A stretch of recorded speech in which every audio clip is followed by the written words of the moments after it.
Good evening, everyone, and welcome once again to Hosanna Fellowship.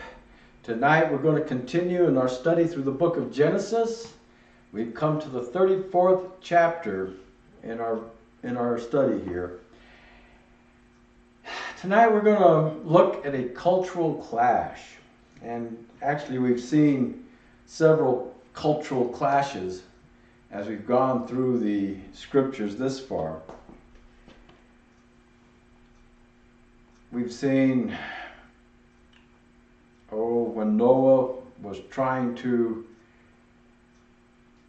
give the gospel to the people, tell them that God wasn't happy and judgment was on the horizon, and yet no one was listening to him.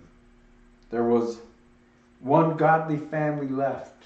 Noah and his family were the only ones that were making any effort at all at following God. Everyone else had drifted away culturally. Cain had murdered his brother and been banished from where Adam and Eve were.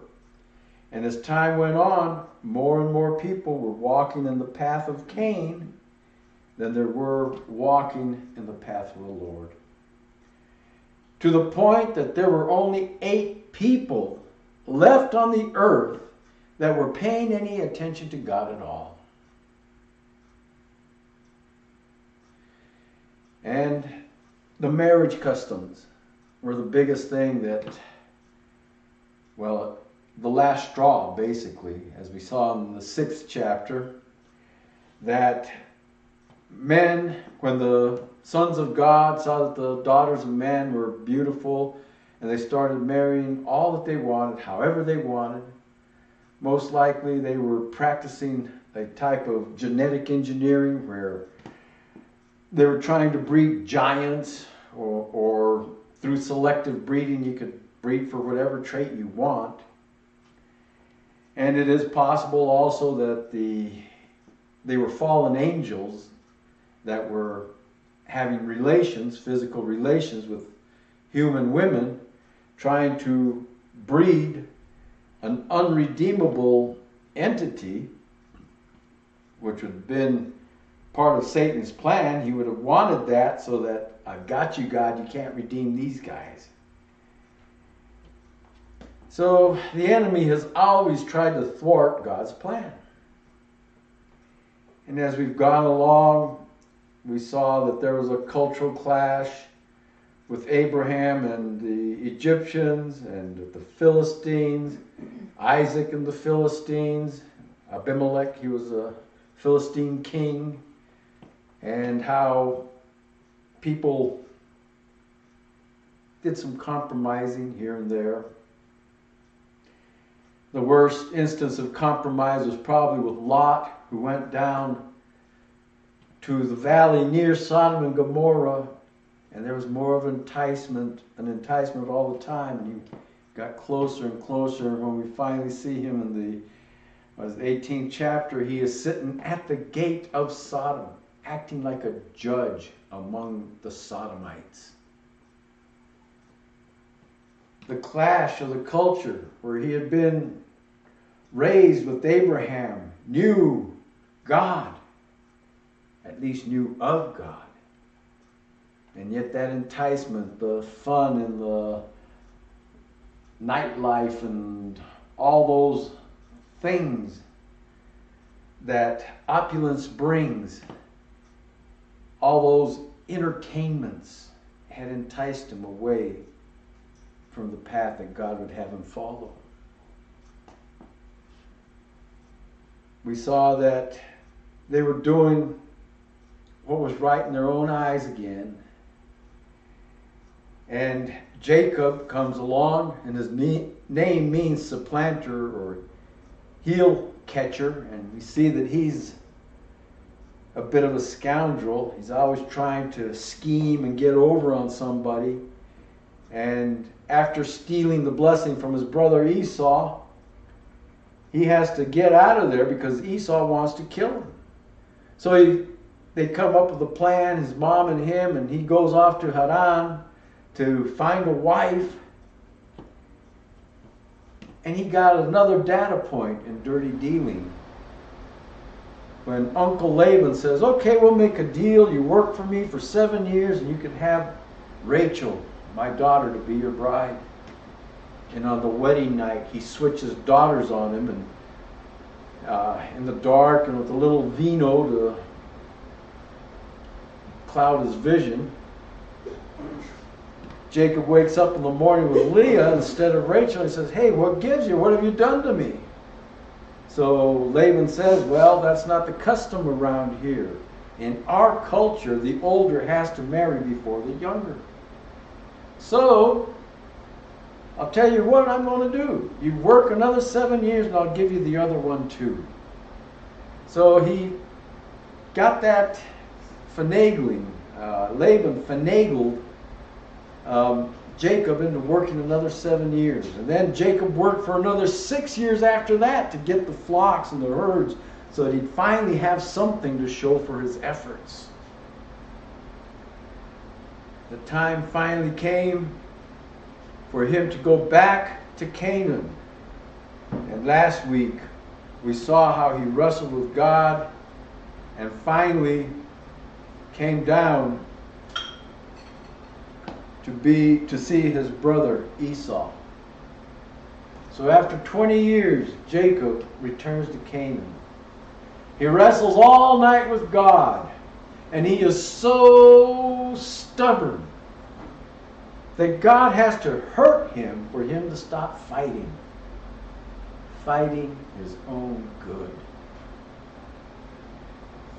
So he's still going by his old ways of doing things. He bribes Esau prior to meeting with him. He sent all those flocks, all that livestock to appease Esau's anger. He was very worried because Esau was coming with 400 men. Now, why would he be coming with 400 men if not to do him harm?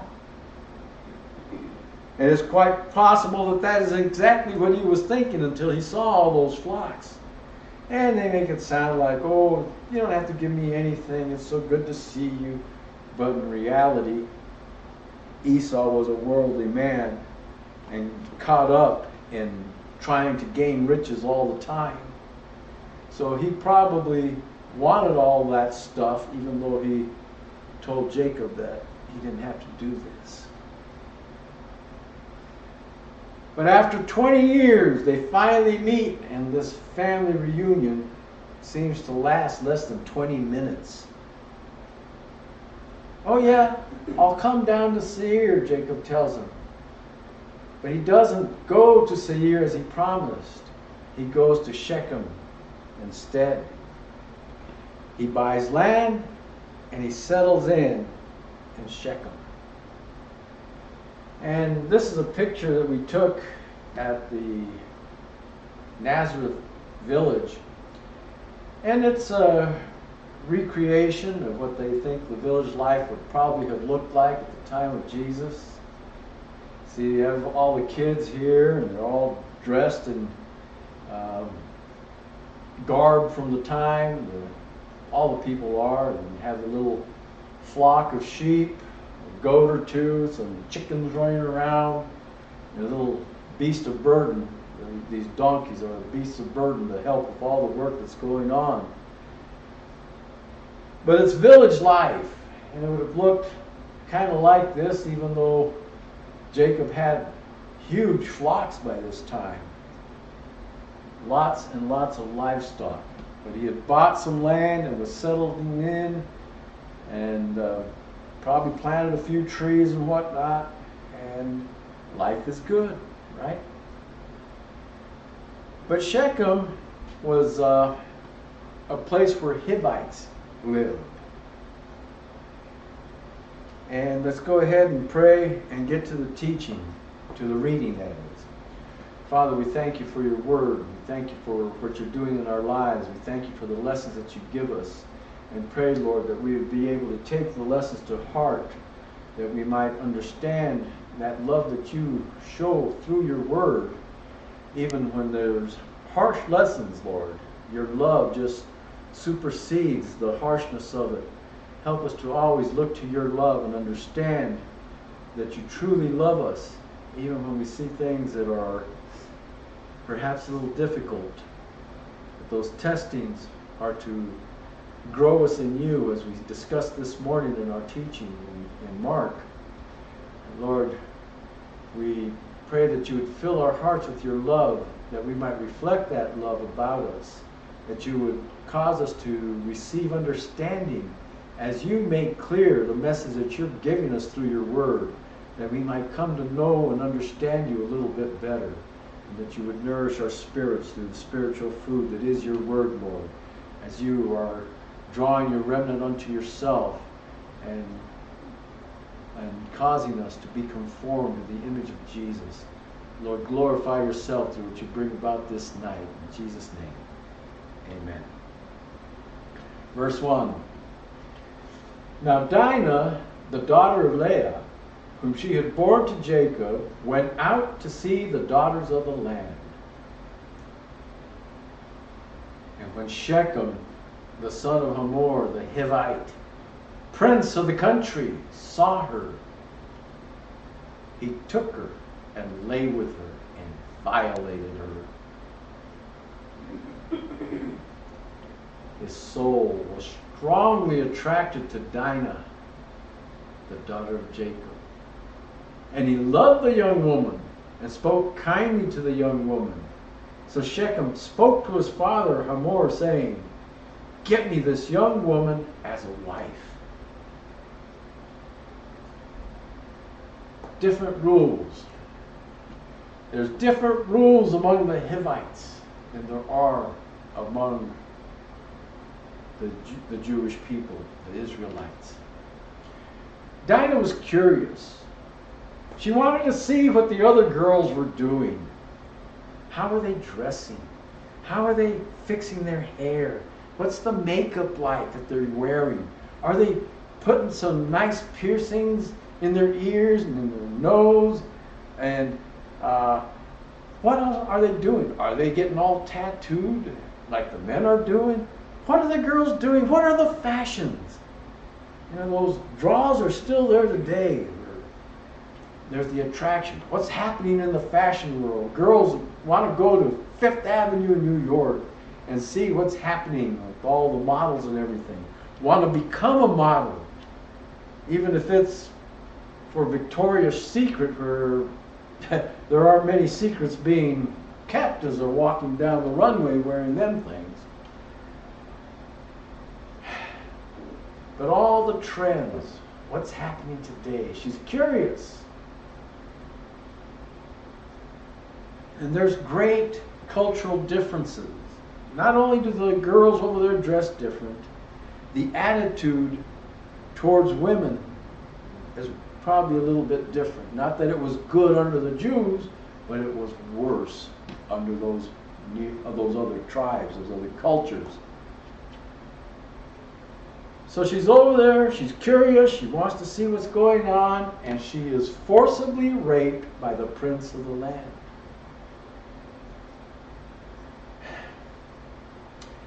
There's really not a nice way to say it. What the scriptures read there were kind of a little bit nicer, I guess. Shechem, the son of Hamor the Hivite, saw her, took her, and lay with her, and violated her. Violated, you know, in Spanish, to violar is to actually rape. That's the term they use for rape in Spanish, violar. And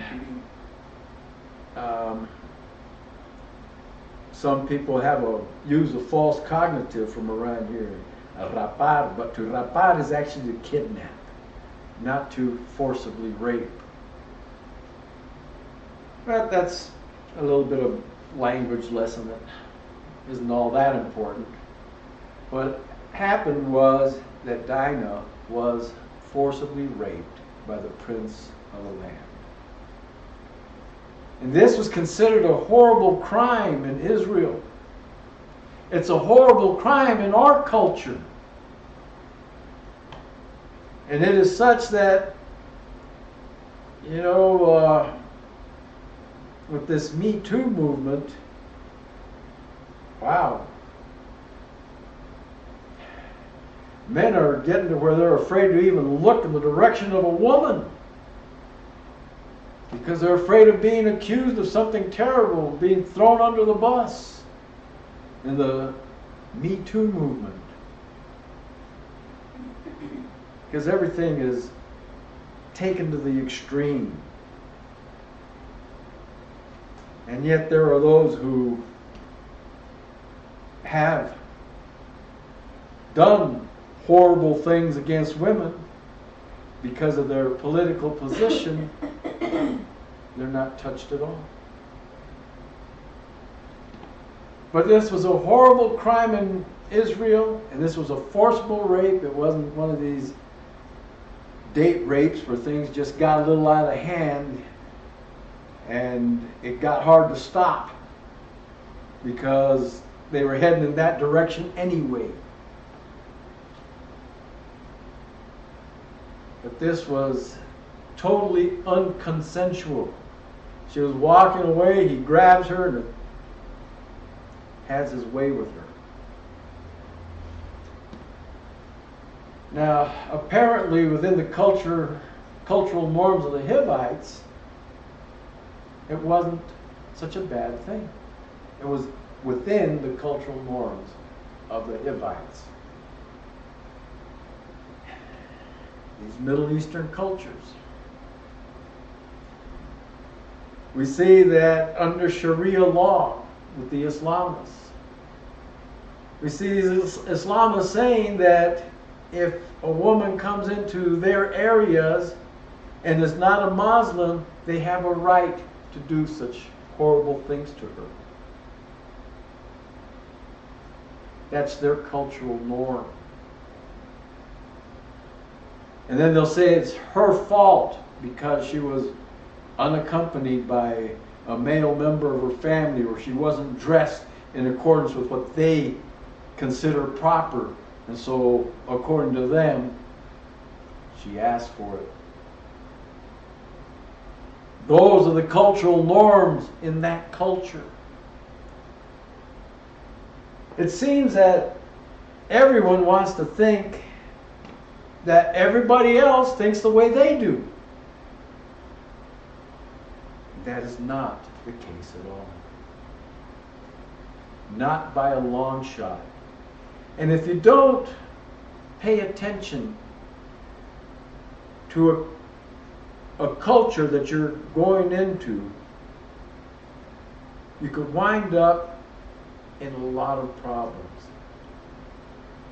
Understanding that culture, and even after you've studied a little while, you think you understand what's going on, you can wind up with by saying things that are taken differently in that culture than in your culture, the culture that you're accustomed to, just because of dialectal differences.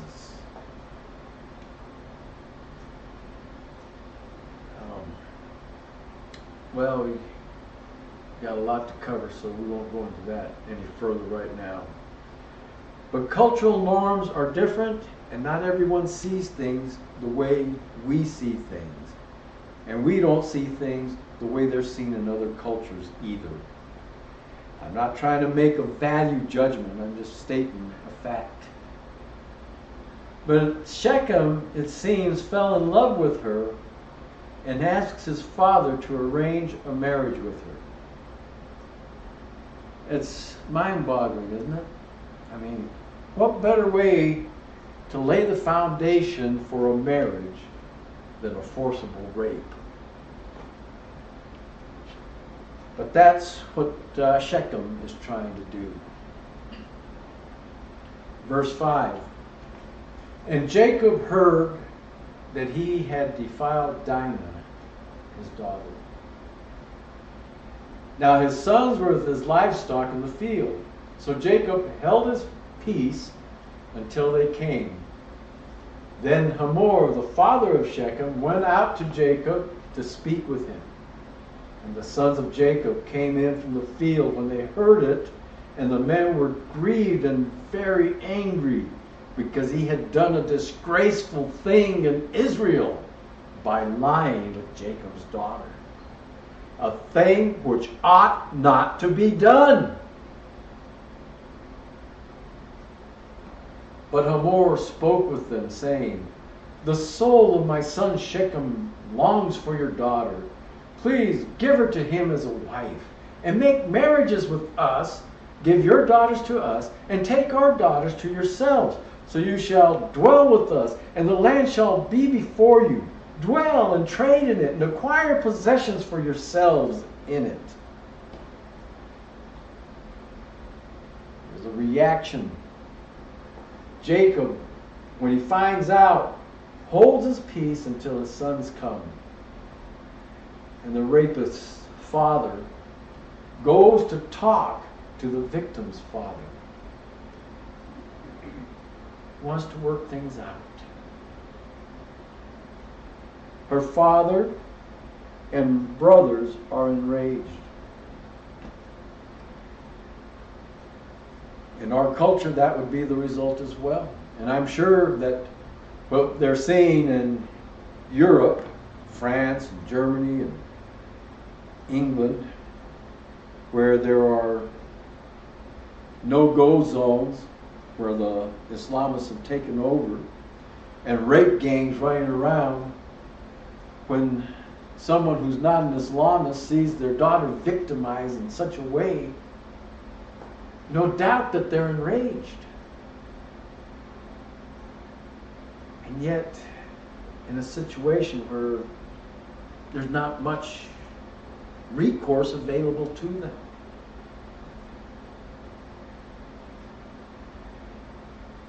But the rapist's father bargains with the victim's family. He wants to procure the girl as a wife for her rapist. He offers to form an alliance and meld the two people groups together, and claims that there will be mutual benefits through this mixing. We'll all be one, and you can marry our daughters and we'll marry your daughters, and we'll just be one big happy family, raising livestock and having a fine old time making big bucks.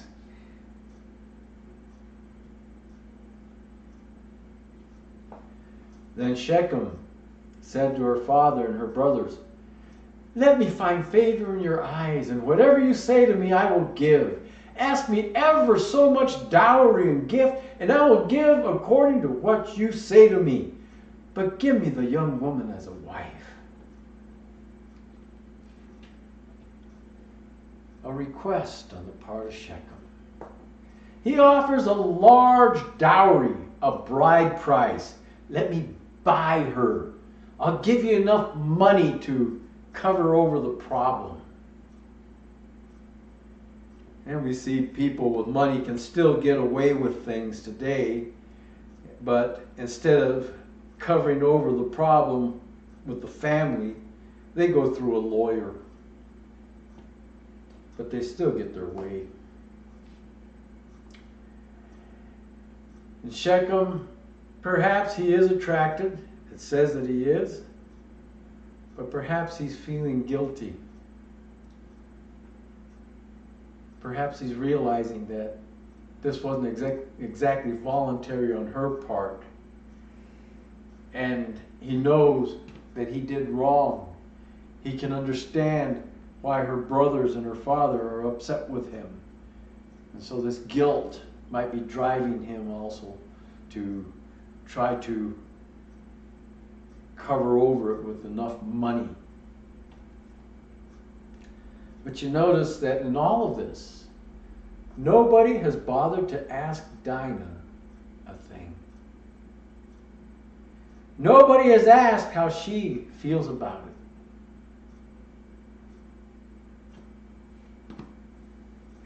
In those days and in those cultures, women had very few rights at all, very little rights. The Jewish people gave them more consideration than the other cultures around them. But they weren't much more than chattel, to be bought and sold. Hey, I like the way she looks. Here, let me give you enough money and I'll take her as a wife. And a wife was basically a servant to the man. It didn't have much in the way of rights. Verse 13. But the sons of Jacob answered Shechem and Hamor, his father, and spoke deceitfully, because he had defiled Dinah, their sister. And they said to them, we cannot do this thing, to give our sister to one who is uncircumcised. For what that would be a reproach to us. But on this condition we will consent to you, if you will become as we are. If every male of you is circumcised, then we will give our daughters to you, and we will take your daughters to us, and we will dwell with you, and we will become one people. But if you will not heed us and be circumcised, then we will take our daughter and be gone. This is a ruse. Remember the word deceitful? Deceitfully, the boys are scheming. They're coming up with a plan. Like father, like sons. Remember, Jacob was a schemer. They watched his scheming as he got one over on Laban when they left. They watched him bribing Esau. They had their lessons in being scoundrels that they learned from their father. And they want to get even.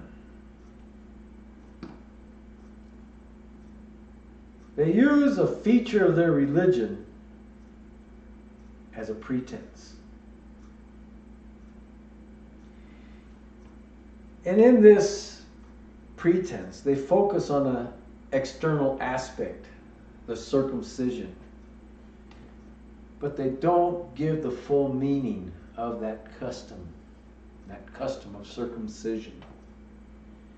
They don't tell them that it's not just a matter of taking care of that little bit of skin. That's not the matter at all. The circumcision was to symbolize the cutting away of the flesh. To symbolize that the person who is circumcised is going to look to the ways of God and promote them before the ways of the flesh. A cutting away of the flesh, putting sin aside, is what that circumcision is supposed to reflect. And Paul later on is going to tell us that the circumcision of the flesh means nothing. What matters is the circumcision of the heart. The circumcision of the flesh was an external sign of an internal condition. Kind of like baptism for us today, an external sign for an internal change. This is to symbolically show the world that you have given your heart to the Lord. And that's why you relate with Him in His death and burial as you go into the water, and His resurrection as you rise to new life. So they're kind of equivalent things. The circumcision, the sign of the covenant in the Old Testament for the Jews, and the baptism, a sign of the new covenant in Jesus. Verse 18. And their words pleased Hamor and Shechem, Hamor's son. So the young man did not delay to do the thing because he delighted in Jacob's daughter. He was more honorable than all the household of his father. There's a reception of the deal. The Hivites buy in. Shechem, the rapist, immediately complies. Great, let's do it. Let's get this thing done so I can have my wife. Kind of like how Jacob felt when he thought he was making that deal to marry Rachel. Yeah, let's go for it. Tells us the rapist was the most honorable in the family. What does that say about that culture? But it probably refers to his rank as being next in line for the throne in that community, more than he was upstanding and righteous. Because we know that he was not that. And if you look at it by degrees, him being the most honorable in his family, wow, what would that say about the rest of the family and, in fact, the rest of the community? Verse 20. And Hamor and Shechem his son came to the gate of their city and spoke with the men of their city, saying, These men are at peace with us. Therefore let them dwell in the land and trade in it. For indeed the land is large enough for them. Let us take their daughters to us as wives, and let us give them our daughters. Only on this condition will the men consent to dwell with us, to be one people. If every male among us is circumcised as they are circumcised, will not their livestock, their property, and every animal of theirs be ours? Only let us consent to them, and they will dwell with us. And all who went out of the gate of his city heeded Hamor and Shechem his son. Every male was circumcised, all who went out of the gate of his city. So there's a recommendation by Shechem and Hamor to all the people. Shechem and Hamor sell the plan to the people. And all the people are driven by greed. They believe that the increase in trade will make them rich. So they comply. But you know, we're getting dangerously close to a problem here. And that's the problem of compromise. We've talked about compromise before and how it can be a problem. And how I've tried to point out that it's always the good and the pure that is diminished in a compromise. Especially when that compromise is with evil.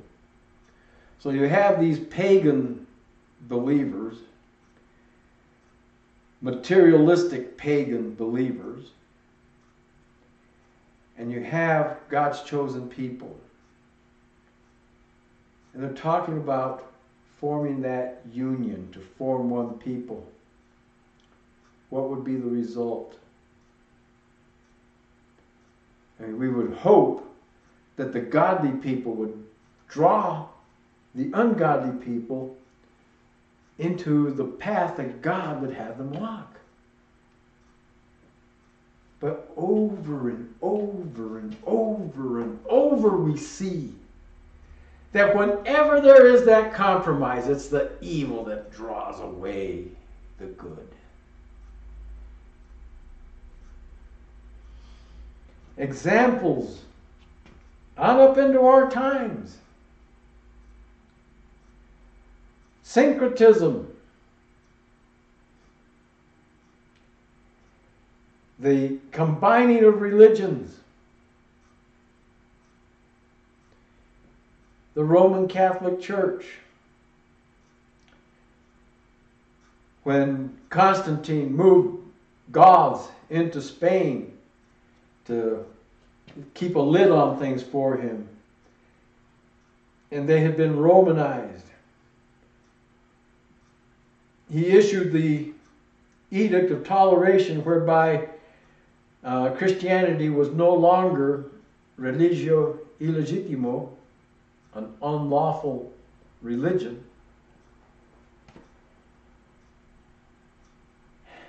And we saw that there was syncretism, as all the pagans wanted to join in with the Christians, the early Christians.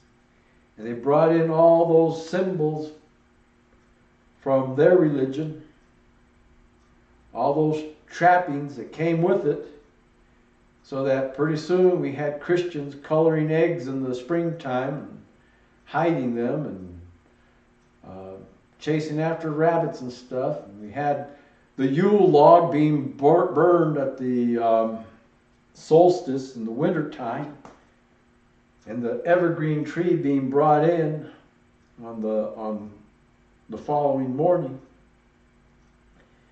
Saturnalia, where they were hanging junk in trees, bloody entrails, and today we're still hanging stuff in trees in December. Not bloody entrails anymore, thankfully, but we're still decorating things up.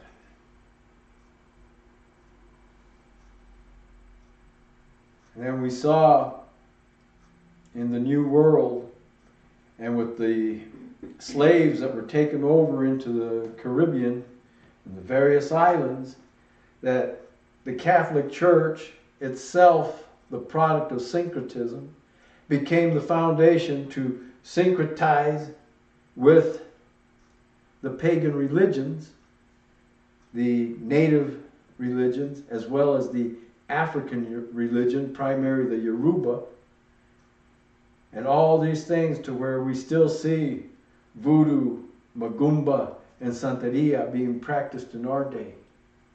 Products of that compromise between religions. So the danger is clearly there, and something has got to happen in order to break that up. Now it came to pass on the third day, when they were in pain, that two of the sons of Jacob, Simeon and Levi, Dinah's brothers, each took his sword and came boldly upon the city and killed all the males. And they killed Hamor and Shechem his son with the edge of the sword, and took Dinah from Shechem's house and went out. The sons of Jacob came upon the slain and plundered the city, because their sister had been defiled. They took their sheep, their oxen, and their donkeys, what was in the city and what was in the field, and all their wealth, all their little ones, and their wives they took captive. And they plundered even all that was in the houses. A recompense, a payback. Simeon and Levi execute the nefarious part of their plan. When the Hivites are debilitated, they attack and kill the men. They plunder their goods. They used a holy pretense to implement an evil plot.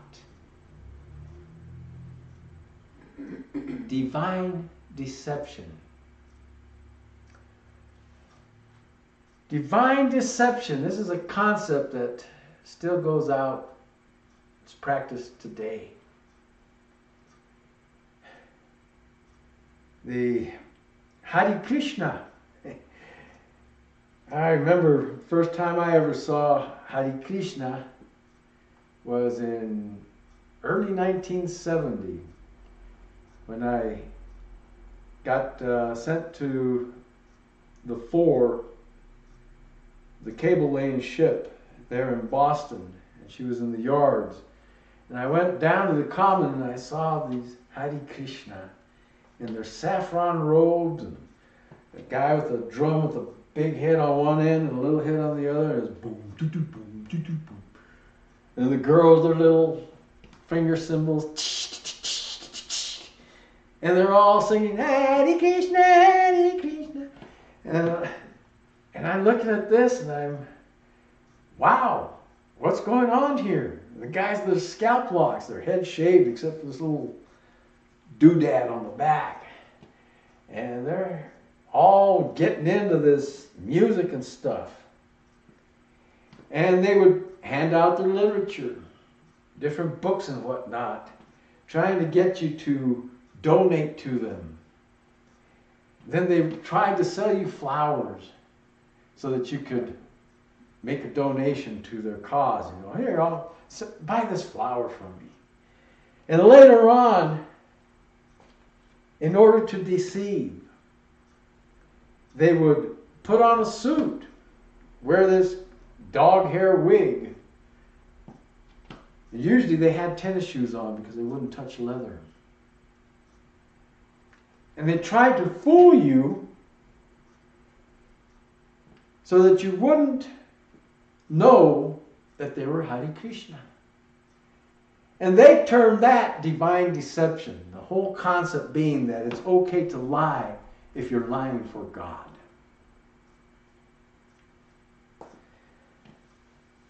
With Islam, there's a couple of terms that they use for this divine deception. Taqiyya, where it's okay to lie to a non-Muslim.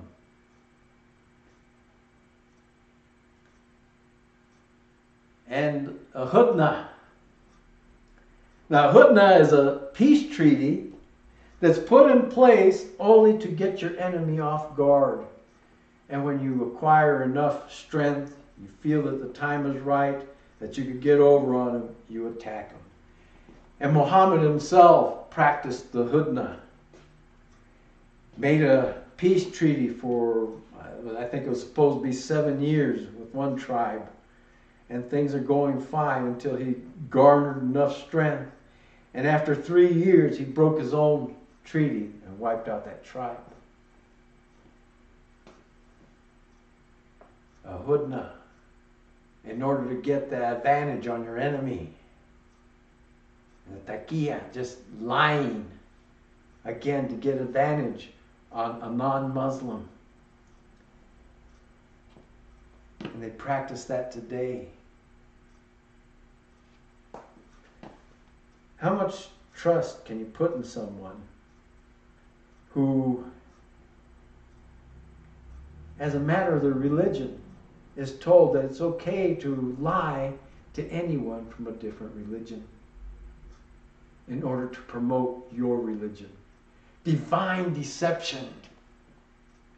But God does not need you to lie on His behalf.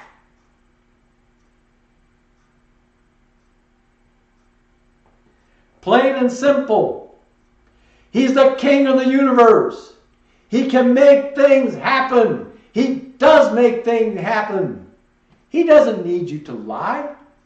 What He needs for us to do is reveal His truth, to bring the light of His truth to the world. Truth, not lies, not deception.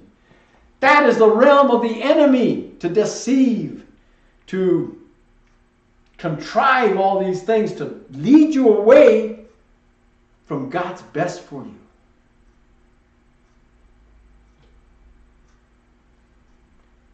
Verse 30. Then Jacob said to Simeon and Levi, "You have troubled me by making me obnoxious among the inhabitants of the land, among the Canaanites and the Perizzites.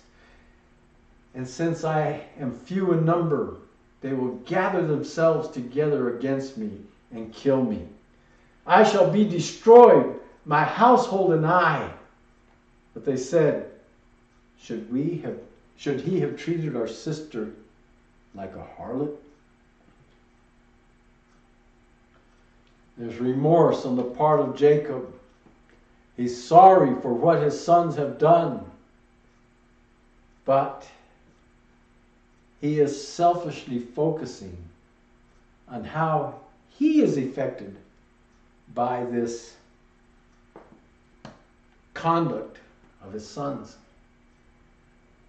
He's afraid because he's outnumbered. He also fears what the surrounding people will think of him. Think of the infamous scheme that was employed. It's kind of like our politicians in Washington these days,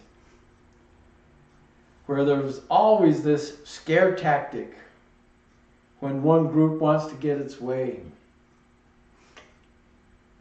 Used to be on Social Security.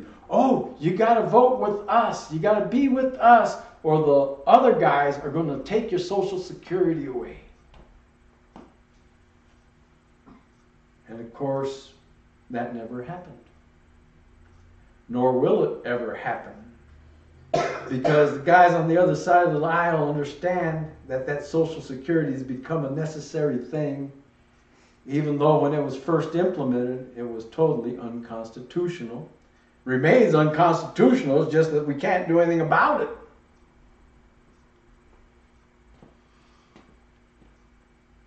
But all these supposed consequences that'll happen if you don't go their way. And right now, we are in a government shutdown, the longest one that has ever occurred, as we have both sides claiming to be in the right, to be correct, that is. The wall is immoral. The wall is necessary.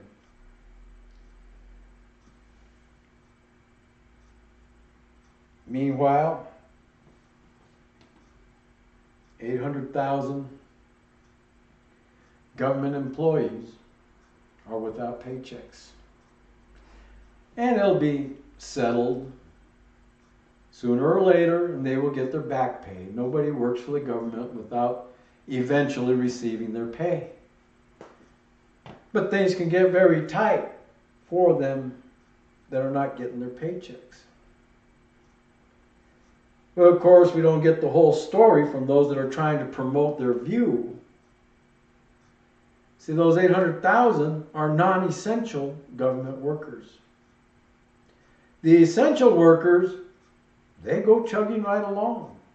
They got their paychecks on Friday, or in fact, with auto deposit the night before. Social Security is chugging along, and military disability benefits are all there. But those who are unemployed are designated non-essential.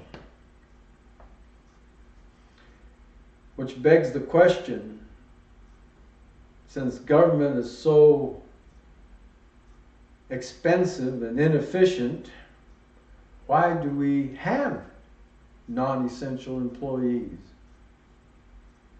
If their function is essential, great. But if it's not essential, what are they doing there? Government should be minimized. But, of course, I tend to go to the right side of the aisle and believe that government should be minimized, whereas those on the left side of the aisle think that government should take over everything.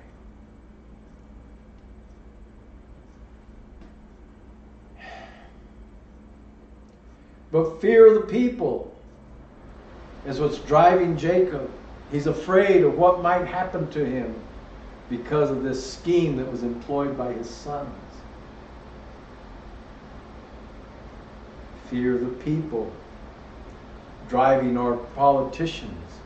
Oh, what are they going to think of us if we shut down the government? Oh, what will they think of us if this changes? Well, let's see who flinches.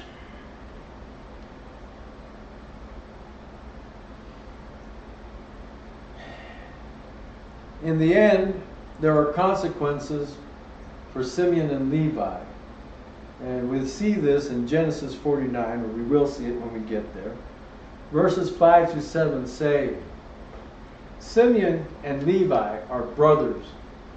Instruments of cruelty are in their dwelling place.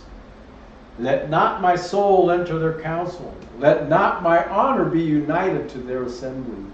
For in their anger they slew a man, and in their self-will they hamstrung an ox.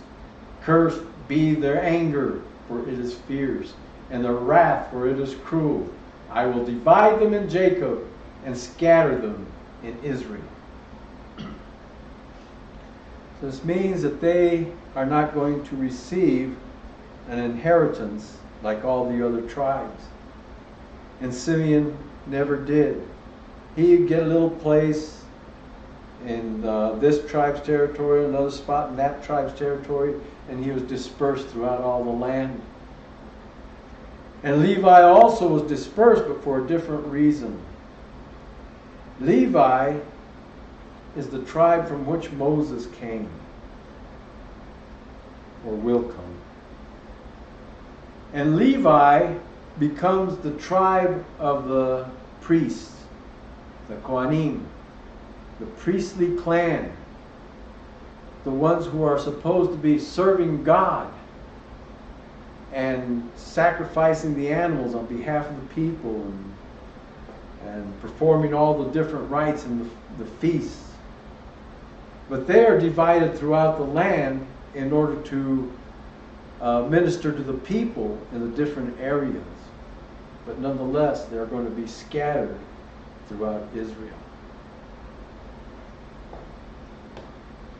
So cultural clash, cultural shock. Problems that develop when people don't view things the same way. And we often make the mistake of thinking that everyone believes the same way we do. And we don't grasp the concept of what some other people are doing. For instance, children.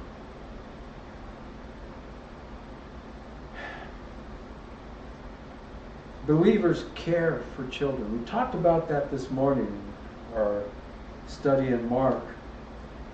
How children were given little value in the culture. But Jesus showed us that in God's eyes, they are very, very important.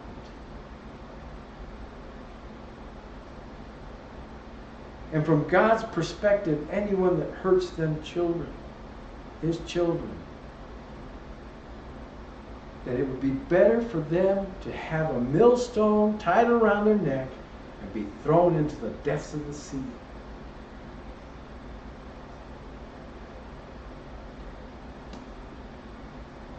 But other cultures don't see it that way. Other cultures use their children to gain sympathy to a cause.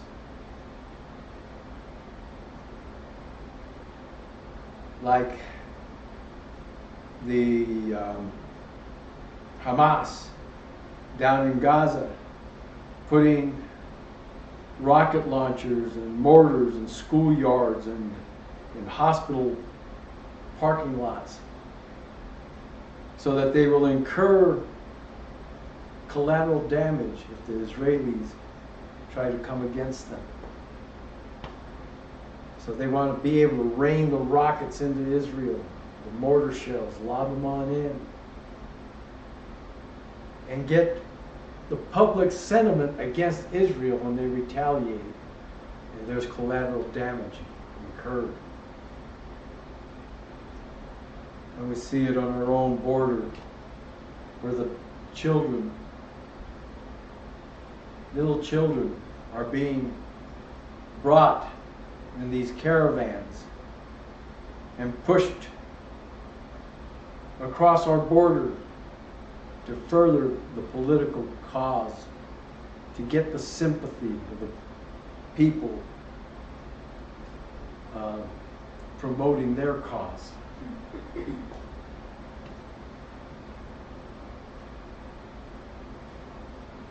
Again, it's not of God to use children as political pawns in such a way.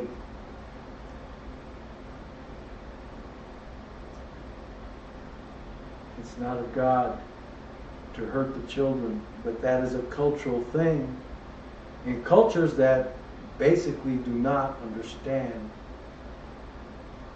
what God would have for them in their lives. Help us, Father, to see things your way, to understand what the bottom line is as we see the battle lines being drawn, as the enemy promoting his one world government is coming against your people, Christian and Jew, and how the enemy is looking to have that one world government, one world religion, and one world economy. Lord, we see the turmoil in England with the Brexit vote coming this week, as the people voted to break away from the European Union and go nationalist rather than globalist. We see the turmoil in France as they are in a civil war, and they painted as being a reaction to the latest gas tax. But in reality, it's a rebellion against the globalism, looking to go back to nationalism. And even in Germany, as Angela Merkel is soon to be out of power, and up to the German people as to whether they're going to go back to being nationalist or if they're going to move more towards globalism.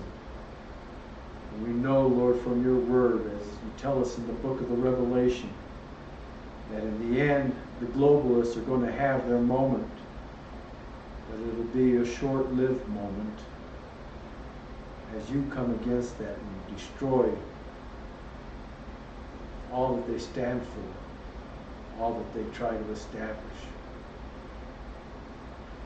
Lord, help us to understand who you are and what you're like, and work in our hearts. Bring us that understanding that we might recognize what you are bringing about and the ploys, the machinations of the enemy as he is trying to destroy your work. Glorify yourself, dear Lord, to what you bring about in Jesus' precious name. Amen.